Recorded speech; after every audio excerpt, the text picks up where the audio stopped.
যদি কখনো শারীরিক অসুস্থতার কারণে তারাবি নামাজ না পড়তে পারি, এতে কি গুনাহ হবে? আপনার কোন এক বক্তব্যে শুনেছি দেরি করে ইফতার করা নিষেধ, কিন্তু আমরা যেখানে থাকি সেখানে গুগল অনুযায়ী যে সময় সূর্যাস্ত হয় তার 2 মিনিট পর ইফতারের জন্য আজান দেওয়া হয়। আপনার কথা অনুযায়ী এটা তো ইহুদিদের সাথে সাদৃশ্য হয়ে গেল। কত টাকা থাকলে জাকাত ফরজ হয়? জাকাত কবে দিতে হবে? ইতিকাফে বসে মোবাইল চালানো, মসজিদের ভিতরে দ্বীন ইসলামের ক্লাস ও মসজিদের ভিতরে ইফতার পার্টিতে অংশগ্রহণ করতে পারবে কিনা? সবে কদরের ভাগ্য পরিবর্তনের জন্য স্পেশাল কিছু আমল বলুন। আমি জানতে চাচ্ছি, যদি কখনো শারীরিক অসুস্থতার কারণে তারাবি নামাজ না পড়তে পারি, এতে কি গুনাহ হবে? শুধু এশার নামাজ আদায় করলে হবে?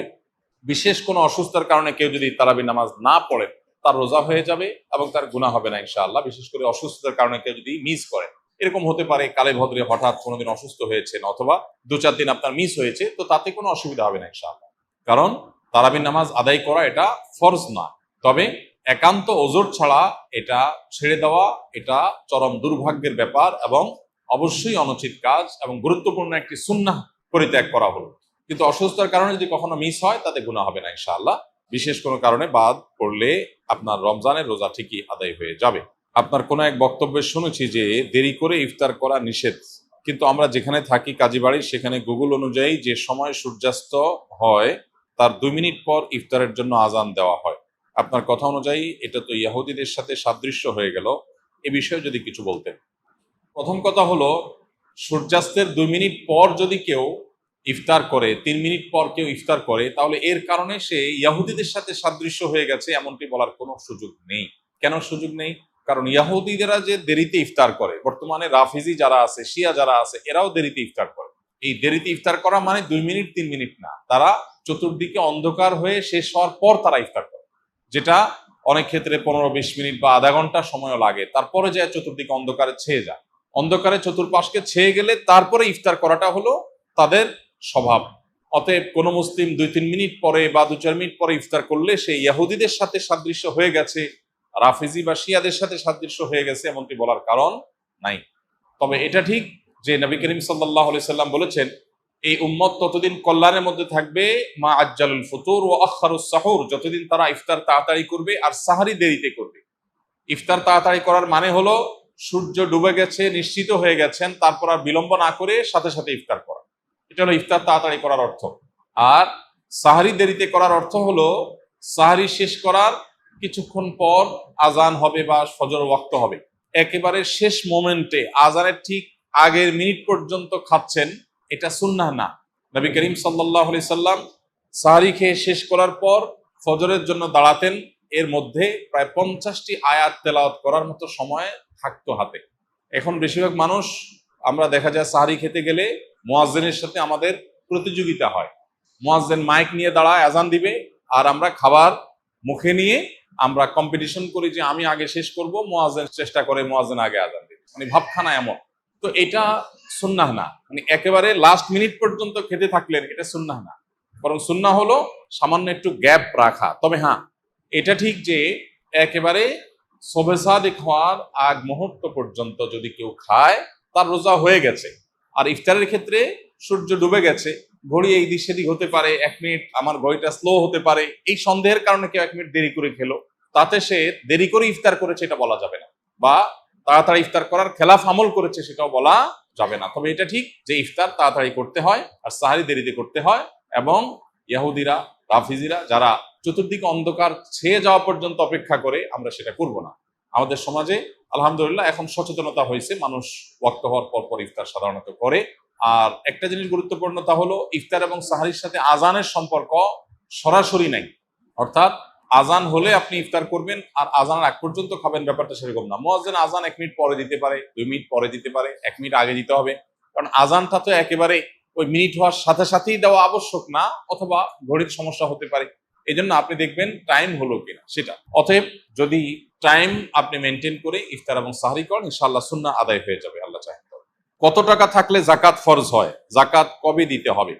জাকাত কত টাকা হলে ফরজ হয়? এর উত্তর হলো, কেউ যদি 52.5 ভরি রূপা, এটা অথবা রূপার সমমূল্যের সম্পদ, নগদ অর্থ, ব্যাংক ব্যালেন্স, অথবা ব্যবসার মাল, যে পণ্য কেনা হয়েছে বিক্রির জন্য, এরকম কোনো মাল যার কাছে আছে যেটার মূল্য দাঁড়ায় 52.5 ভরির সমান, এইরকম সম্পদের মালিক যদি কেউ হয় এবং সে সম্পদ তার কাছে 1 বছর থাকে, তাহলে 1 বছর পর ওই সম্পদের বাজার মূল্য হিসেব করে 1 বছর পর 2.5% জাকাত দিতে হবে, অর্থাৎ লাখে 2,500 টাকা। এভাবে হিসাব করে তাকে জাকাত দিতে হবে। বর্তমানে রূপার যে বাজার দর সেটা হিসাব করলে প্রায় 2.25 লাখ টাকার কাছাকাছি হয় 52.5 ভরি রূপার দাম। এটা ভ্যারি করে, উঠানামা করে। একেবারে খুব রিসেন্ট যে এখন 2026-এর ফেব্রুয়ারি মাস চলছে, এই সময়টাতে রূপার যে বাজার দর আছে সেটা হিসাব করে দেখা গেছে যে 2.25 লাখ টাকার কাছাকাছি। এক্সাক্ট আপনি যখন দিবেন রূপার দরটা জেনে নিয়ে যে 52.5 ভরি বা 52.5 তোলা রূপার দাম কত সেটা হিসাব করে যদি দেখেন যে এটা আপনার সম্পদ এই পরিমাণ হয়ে গেছে, তাহলে সবটুকুর জাকাত দিতে হবে। এমন না যে এর অতিরিক্তটা জাকাত, বরং সবটুকুর জাকাত দিতে হবে। জাকাত দেওয়াটাকে জরিমানা মনে করা এটা কিয়ামতের আলামত। সহিহ বুখারীতে আসছে, নবী সাল্লাল্লাহু আলাইহি ওয়াসাল্লাম বলেছেন একটা সময় আসবে মানুষ যখন জাকাত দেওয়াটাকে তার জন্য অর্থদণ্ডের মতো বিষয় মনে করবে, জরিমানার মতো বিষয় মনে করবে। এটা ভুল ধারণা আমাদের সমাজে। কারণ আমরা মনে করি যে জাকাত দিলে বোধহয় লস হয়ে যায়, কমে যায়। বরং জাকাত দিলে এটা তো আমার আখিরাতের অ্যাকাউন্টে জমা হয়ে গেল, এটা বরং আমার স্থায়ী হয়ে গেল, নিশ্চিত হয়ে গেল, বাকিগুলোর গ্যারান্টি নেই। এই জন্য জাকাত দিতে পারাটা সৌভাগ্যের বিষয়। আর জাকাত কখন ফরজ হয়, এর উত্তর হলো যে জাকাত ফরজ হয় প্রত্যেকটা ব্যক্তির অর্থ বছরের আলোকে। সবার অর্থ বছর একরকম নাও হতে পারে। ধরুন আমি জিলহজের 1ম তারিখে জাকাত দেওয়ার মতো সম্পদের মালিক হয়েছি, তাহলে পরবর্তী বছর জিলহজের 1ম তারিখে আমার জাকাত আসবে। কেউ যদি মুহররম মাসে জাকাত দেওয়ার মতো সম্পদের মালিক হয়ে থাকে, তাহলে 1 বছর পর মুহররম মাসে তার জাকাত তার উপরে বর্তাবে। তো জাকাত বর্ষ এটা নির্ভর করে ব্যক্তি কখন সম্পদের মালিকানা আসছে তার উপরে। এখন কেউ যদি জাকাত দেওয়ার সুবিধার্থে, হিসাব করার সুবিধার্থে সে যদি একটু আগে দিয়ে দেয়, ধরা যাক যে আমার জিলহজে আসে, আমি রমজানে দিয়ে দিলাম হিসাব করে, কোনো অসুবিধা নেই, জাকাত অগ্রিম দেওয়া যায়। যে প্রতি বছর আমি রমজানে দিলাম, সমস্যা নেই। আমাদের সমাজে অনেকে মনে করে রমজান মাসেই জাকাত দিতে হয়, জাকাত রমজান মাসেই শুধু দিতে হয় এমন কোনো কথা নেই। তবে এটা ঠিক, রমজান মাস আমলের মাস, সওয়াবের মাস, এই মাসে আমরা বেশি বেশি সওয়াব হাসিল করার চেষ্টা করবো ইনশাআল্লাহ বিইذনিল্লাহ। সেই জায়গা থেকে আমরা নফল দান, অন্যান্য সাদাকা করব এবং বিশেষভাবে যদি জাকাত দেওয়ার চেষ্টা করি ইনশাআল্লাহ, সেটা আল্লাহ তাআলার কাছে আমরা বিশেষ আজরের আশা করতে পারি। রমজানে নারীরা উচ্চ আওয়াজে কোরআন তেলাওয়াত করতে পারবেন কিনা? নারী হোক আর পুরুষ হোক, কোরআনে কারীমের তেলাওয়াতের মধ্যে নীরবে তেলাওয়াত করতে পারেন, আবার কিছুটা মৃদু কণ্ঠের মৃদু আওয়াজে তেলাওয়াতও করতে পারেন। বিশেষ করে বাসা বাড়িতে একটু মৃদু কণ্ঠের আওয়াজে তেলাওয়াত করাই ভালো।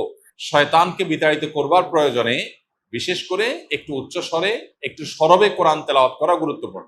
মেয়েদের কোরআন তেলাওয়াতের ক্ষেত্রে লক্ষ্য করতে হবে যে পরপুরুষের কানে যেন তেলাওয়াতের আওয়াজ না যায়, রাস্তায় বাসার বাইরে যেন না যায়, সেটা খেয়াল রাখতে হবে। বাসার ভিতরে যদি থাকে, পরপুরুষ বা গায়রে মাহরামের কানে যদি আওয়াজ যাওয়ার আশঙ্কা না থাকে, তাহলে কোনো অসুবিধা নেই।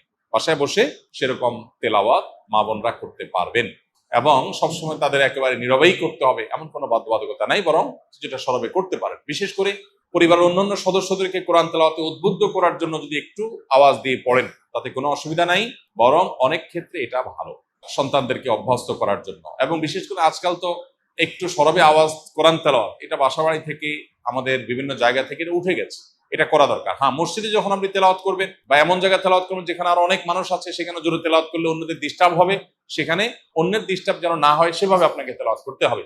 নবী করিম সাল্লাল্লাহু আলাইহি ওয়াসাল্লাম মসজিদে নববীতে এক ব্যক্তিকে উচ্চ স্বরে কোরআন তেলাওয়াত করতে শুনে বলেছেন যে তুমি যাকে শোনাতে চাচ্ছ তিনি বধির নন, অর্থাৎ তোমার আওয়াজ যেন অন্য কারো কষ্টের কারণ, ডিস্টার্বের কারণ না হয়। এটা আমাদের খেয়াল রাখতে হবে ইনশাআল্লাহ তাআলা। একজন মানুষ ইতিকাফে বসে মোবাইল চালানো, মসজিদের ভিতরে দ্বীন ইসলামের ক্লাস ও মসজিদের ভিতরে ইফতার পার্টিতে অংশগ্রহণ করতে পারবে কিনা, এবং কেউ কোনো কিছু জানতে চাইলে ইতিকাফরত ব্যক্তি উত্তর দিতে পারবে কিনা? উত্তর হলো যে ইতিকাফরত অবস্থায় একান্ত প্রয়োজনীয় কথা বলতে পারবে, কেউ কিছু জানতে চাইলেও সেটার উত্তর দিতে পারবে।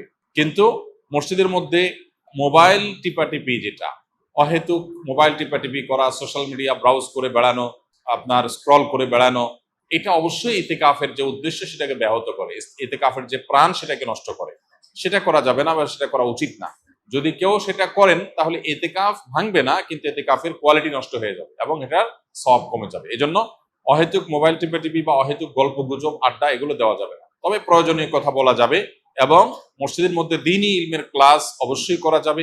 মসজিদের মধ্যে ইফতারের কোনো প্রোগ্রাম হলে সেখানে অংশগ্রহণ করা যাবে, এগুলোতে কোনো অসুবিধা নেই। ইতিকাফ নিয়ে আমাদের মধ্যে অনেকের মধ্যে অতি ভয় কাজ করে, আমরা মনে করি ইতিকাফে বসলে বোবা হয়ে যেতে হয়, কোনো কথা বলা যায় না, এরকম না। সাধারণ স্বাভাবিক জীবনযাপন আমরা করতে পারবো ইনশাআল্লাহ। নবী করিম সাল্লাল্লাহু আলাইহি সাল্লাম রমাদানের শেষ দশকে জীবনে কোনো বছর এতেকাফ ছাড়তেন না। এক বছর তিনি শেষ দশকে এতেকাফ রেখে এতেকাফে বসে আবার বের হয়ে যেতে হয়েছে, এতেকাফ ভেঙে ফেলতে হয়েছে একটা বিশেষ প্রয়োজনে। পরবর্তী বছর তিনি সেই 10 দিন এবং পরের বছরের 10 দিন সহ 20 দিন ইতিকাফ করেছিলেন। এর মানে হলো দ্বিতীয় হিজরিতে রমজানের রোজা ফরজ হওয়ার পর থেকে নিয়ে তার ওয়াফাত পর্যন্ত, দশম হিজরি পর্যন্ত এই 8 বছর কোনো বছর তিনি ইতিকাফ ছাড়েননি। অথচ আমরা বেশিরভাগ মানুষের জীবনে এক বছরেও ইতিকাফ করা হয়নি। এটা দুর্ভাগ্যজনক বিষয়। যেটা নবীজি জীবনে কখনো ছাড়েননি, কোনো বছর ছাড়েননি, সেটা আমি জীবনে কোনো বছর করিনি। পরম শত্রুর সাথেও তো এরকম বৈপরীত্য হয় না, যেটা আমরা আমাদের নবীজি সাল্লাল্লাহু আলাইহি সাল্লামের সাথে আজ আমাদের কার্যত সেই বৈপরীত্য আমরা করে রেখে দিয়েছি। এজন্য ইতিকাফের দৃঢ় সংকল্প আমাদের করা উচিত। আল্লাহ আমাদের তৌফিক দান করুন। রমাদান এলেই মা বোনেরা প্রতিযোগিতামূলক কোরআন খতম দেন। অনেকে বিষয়টি বাড়াবাড়ি বলেন, কারণ হিসাবে যুক্তি দেয় যে দ্রুত পড়লে সহি হওয়ার সম্ভাবনা কম থাকে এবং অর্থ বুঝে পড়া ভালো। কথাটা কতটা যুক্তিযুক্ত? কোরআনে কারীম পড়ে শেষ করা, খতম দেওয়া এবং একাধিক খতম দেওয়া, বেশি বেশি তেলাওয়াত করা রমজান মাসে, এটা সালাফে সালেহ থেকে প্রমাণিত। আমাদের পূর্বসূরিগণ তারা রমজানের শেষ দিন পর্যন্ত বেশি থেকে বেশি কোরআনে কারীমের তেলাওয়াতে মগ্ন থাকতেন। যেহেতু এই মাসটাই হলো কোরআন নাজিলের মাস, অতএব এই মাসের অন্যতম গুরুত্বপূর্ণ আমলটা হলো বেশি বেশি কোরআন তেলাওয়াত করা। যেসব ভাইরা কোরআন তেলাওয়াত জানেন না, তারা কোরআন তেলাওয়াত শিখতে পারেন। আমরা সুন্নাহ ফাউন্ডেশন থেকে দীর্ঘ 1 বছর টানা পরিশ্রম করার পর আলহামদুলিল্লাহ, যারা কোরআন সহি বা শুদ্ধভাবে পড়তে বা তেলাওয়াত করতে পারেন না, এমনকি আরবি অক্ষরও চিনেন না, তাদের সুবিধার্থে আমরা সহজ সূত্রে কোরআন শিখি নামে একটা কোর্স আমরা চালু করেছি। এবং এই কোর্সটা প্রতিদিন তারাবির পর আমাদের ভেরিফাইড ইউটিউবে, অর্থাৎ আমার নামে যে ইউটিউব চ্যানেল আছে, সেখানে প্রতিদিন একটা করে পর্ব আপলোড হয়। গত 2 রাতে 2টি পর্ব আপলোড হয়ে গেছে। আজকে তারাবির পরে 3 নম্বর পর্ব আপলোড হবে ইনশাআল্লাহ। 10 থেকে 15 মিনিট, 20 মিনিটের মধ্যে ভিডিওটা, মাত্র 27টি ভিডিও ইনশাআল্লাহ পুরো কোরআন সহি করে শেখার জন্য তৈরি করা হয়েছে, অনেক পরিশ্রম করে, অনেক সাধনা করে। অতএব যারা সময় আছে তারা সেই ভিডিও ফলো করতে পারি, অথবা অন্য কোনো উপায়ে কোরআন সহি করে পড়বো। আর যাদের তেলাওয়াত সহি আছে তারা বেশি বেশি পড়বো। এখন কথা হলো, প্রতিযোগিতামূলকভাবে বেশি বেশি করে কোরআন খতম দিলে সেটা ভালো কিনা? উত্তর হলো অবশ্যই ভালো, তবে তার কোয়ালিটি যেন ঠিক থাকে। এটা ঠিক যে তাড়াহুড়া করতে গিয়ে কোয়ালিটি নষ্ট করে অনেক পরিমাণে তেলাওয়াত করার চাইতে কোয়ালিটি ঠিক রেখে আপনি সাধ্য অনুযায়ী তেলাওয়াত করা ভালো। দেখা যায় অনেকে হুলস্থুল করে কোরআন তেলাওয়াত করেন, কি পড়েন নিজেও বোঝেন না। খতম দেওয়া উদ্দেশ্য হয়, এই খতমটা অর্থবহ না। আল্লাহ তাআলা আমাদের আমলকে মাপবেন, আল্লাহ আমলকে গুনবেন না। কিয়ামতের দিন আমল গণা হবে না মাপা হবে? মাপা হবে। অতএব আমাদের আমলের কোয়ান্টিটি না, দেখতে হবে কি? কোয়ালিটি। এজন্য তেলাওয়াত সুন্দর করে করতে হবে। কিন্তু আবার কোয়ালিটির কথা চিন্তা করে অনেকের খতম দেওয়ারই আর সুযোগ হয় না, সেটা দুর্ভাগ্যের ব্যাপার। এজন্য কোরআনে কারীম বেশি বেশি তেলাওয়াত করা প্রশংসনীয়, প্রতিযোগিতামূলকভাবে করলে সেটাও প্রশংসনীয়, বেশি বেশি খতম হলে সেটাও প্রশংসনীয়।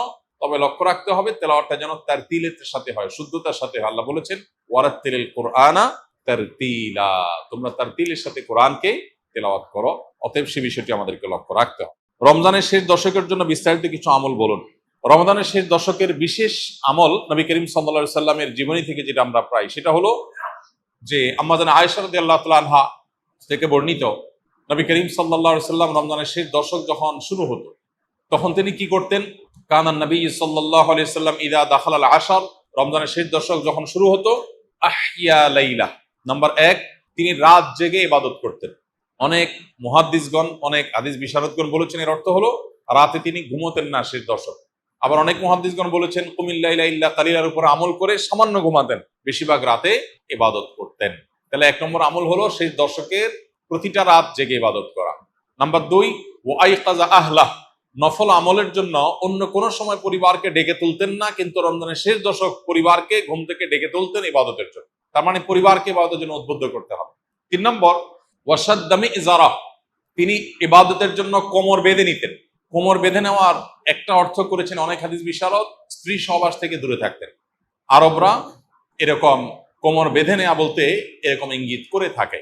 আবার অনেক মুহাদ্দিসগণ এর ব্যাখ্যা করেছেন যে কোমর বেঁধে নেওয়া মানে আমরা যেরকম বলি কোমর বেঁধে ইবাদত করা, কোমর বেঁধে নেমে যাওয়া কোনো কাজে, তার মানে সর্বোচ্চ মেহনত এবং পরিশ্রম সাধনা করতেন ইবাদতের জন্য। আর অন্য আরেকটি হাদিসে আসছে, কানা ইয়াজতাহিদু ফীহি মা লা ইয়াজতাহিদু ফি গায়রি, নবীজি শেষ দশকে ইবাদতের জন্য এত বেশি পরিশ্রম করতেন, বছরে অন্য কোন সময় ইবাদতের জন্য এত পরিশ্রম করতেন না। অথচ আমরা সেই দশকে বেশিরভাগ মানুষ হয় গ্রামের বাড়ি যাওয়ার নিয়ে ব্যস্ত, গ্রামের বাড়ি যাওয়ার পরে বিভিন্ন বাড়িতে বাড়িতে ঘোরার, গ্রামে গ্রামে ঘোরার নিয়ে ব্যস্ত, আর শহরে যারা আছি তারা কেনাকাটা, শপিং ইত্যাদিতে ব্যস্ত। তো এটা হলো আমাদের শেষ দশকের অভ্যাস, যেটা হাদিসের একেবারেই বিপরীত। শেষ দশক হওয়া উচিত প্রথম দশক, দ্বিতীয় দশকের চাইতে বেশি ইবাদতে বেশি মনোযোগী হওয়া উচিত আমাদের শেষ দশক। আল্লাহ আমাদেরকে তৌফিক দান করুন। শবে কদরের ভাগ্য পরিবর্তনের জন্য স্পেশাল কিছু আমল বলুন। লাইলাতুল কদরে গুরুত্বপূর্ণ বিষয়গুলো ধার্য হয়। আল্লাহ তাআলা সূরা দুখানের একেবারে শুরুতে বলেছেন, ফিহা ইউফরাকু কুল্লু আমরিন হাকিম। লাইলাতুল কদরে সব গুরুত্বপূর্ণ বিষয়গুলোকে ধার্য করা হয়। এই জন্য লাইলাতুল কদরে গুরুত্বপূর্ণ বিষয় যেন আমার নসিবে আল্লাহ লেখেন, আল্লাহ যেন তাকদিরে ভালো কিছু দেন, আমরা আল্লাহর কাছে দোয়া করব। এবং সেই সাথে তাকদিরে যেন ভালো কিছু হয় সেজন্য নেক আমল করবো ইনশাআল্লাহ। আমরা আল্লাহর কাছে দোয়া করব এবং নেক আমল করব, গুনাহ থেকে বেঁচে থাকবো। বাস এই ত্রিমুখী প্রচেষ্টায় আমাদের নসিবে ভালো কিছু আসবে। এর বাইরে আলাদা কিছু আমল আছে যেগুলো নিয়ে আমাদের স্বতন্ত্র একটা ভিডিও বোধহয় ইউটিউবে আছে, যে ভাগ্য সুপ্রসন্ন হবে যে সমস্ত আমলের ডিটেল সেখানে বলা আছে। যেমন কেউ যদি চায় তার রিজিক বাড়ুক, কেউ যদি চায় তার হায়াত বাড়ুক, তাহলে সে আত্মীয় স্বজনের সাথে সুসম্পর্ক বজায় রাখবে, রক্ত সম্পর্কীয় বন্ধনগুলো মজবুত করবে। কারণ বুখারী বর্ণিত হাদিসে নবী সাল্লাল্লাহু আলাইহি ওয়াসাল্লাম বলেছেন, মান সাল্লাহু আইয়ুবসাতা লাহু ফি রিজকিহি আও ইউনসা লাহু ফি আথারিহি ফালিয়াসিল রাহিমা। যে চায় তার রিজিক প্রশস্ত হোক, তার হায়াত বাড়ুক, বরকত হোক, তাহলে সে যেন তার রক্ত সম্পর্কীয় সম্পর্কগুলো বাড়ায়।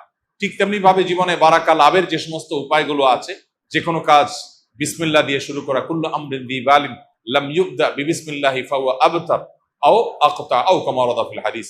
কোন গুরুত্বপূর্ণ কাজ আল্লাহর নাম নিয়ে শুরু করলে সেখানে বরকত হয়। অতএব আমার নসিবে ভালো কিছু হওয়ার জন্য এই আমার হাদিস বর্ণিত আমলগুলোকে আমরা ফলো করতে পারি। আর জেনারেলি কথা হলো নেক আমল বেশি করা, গুনাহ থেকে বেঁচে থাকা, আর নসিবে ভালো কিছু দেওয়ার জন্য আল্লাহর কাছে দোয়া করা। লা ইয়ারুদ্দুত তাকদীর ইল্লা দুআ। কারণ তাকদীর এটা দোয়া দ্বারায় ক্ষেত্র বিশেষে পরিবর্তন হয়, হাদিস দ্বারা প্রমাণিত। এই জন্য গভীর ভাবে আল্লাহর কাছে দোয়া মনোনিবেশ করতে হবে। শবে কদরের নামাজ কত রাকাত, নিয়ত কিভাবে করব, কি কি স্পেশাল আমল আছে। লাইলাতুল কদর বা শবে কদর যেটাকে আমরা বলি, এই লাইলাতুল কদরে দাঁড়িয়ে বেশি বেশি নফল নামাজ পড়বো আমরা। দীর্ঘ রুকু, দীর্ঘ সিজদা, দীর্ঘ কেরাতে, দৃঢ় স্থিরতার সাথে, সৌন্দর্যের সাথে কোরআন তেলাওয়াত বেশি বেশি করা, দোয়া করা, জিকির আজকার করা, আল্লাহ স্মরণ করা, এগুলোর মধ্য দিয়ে আমরা রাতকে কাটাবো। লাইলাতুল কদরে বিশেষ আমল বলতে একটা দোয়াই শুধু হাদিস দ্বারা আমরা জানতে পারি, সেটা হলো নবী করিম সাল্লাল্লাহু আলাইহি সাল্লাম মা আয়েশা রাদিয়াল্লাহু তাআলা আনহাকে শিখিয়েছেন যে লাইলাতুল কদর পেলে তিনি যেন এই দোয়া পড়েন, আল্লাহুম্মা ইন্নাকা আফুউন তুহিব্বুল আফওয়া ফাআফু আন্নী। আল্লাহ আপনি ক্ষমাশীল, ক্ষমাশীলতাকে আপনি পছন্দ করেন, অতএব আমাকে ক্ষমা করুন। এই দোয়া আমরা বেশি বেশি পড়বো। এর বাইরে লাইলাতুল কদরের বা শবে কদরের আলাদা কোনো নামাজের ফরম্যাট নাই যে এত সংখ্যক রাকাত পড়তে হবে এবং প্রথম রাকাতে অমুক সূরার সাথে অমুক সূরা এতবার, দ্বিতীয় রাকাতে তমুক সূরা এতবার, এরকম কোনো বাধ্যবাধকতা নেই। যে কোনো সূরা দিয়ে অন্য যে কোনো সাধারণ নামাজের মতো করে আমরা লাইলাতুল কদরের নামাজ পড়তে পারি। আর এর জন্য আলাদা কোনো নিয়ত নেই যে নাওয়াইতু আন উসাল্লিয়া সালাত লাইলাতুল কদর বা লাইলাতুল কদর নামাজ পড়ছি, এরকম কোনো আলাদা নিয়ত দরকার নেই। আমি লাইলাতুল কদর পড়ছি, আমার মাথায় আছে, এটুকুই নিয়ত ইনশাআল্লাহ যথেষ্ট হবে। এবং সুন্দরভাবে সালাত আদায় করা, নামাজ পড়াটাই হলো গুরুত্বপূর্ণ। আস-সুন্নাহ ফাউন্ডেশন, উম্মার স্বার্থে সুন্নাহর সাথে।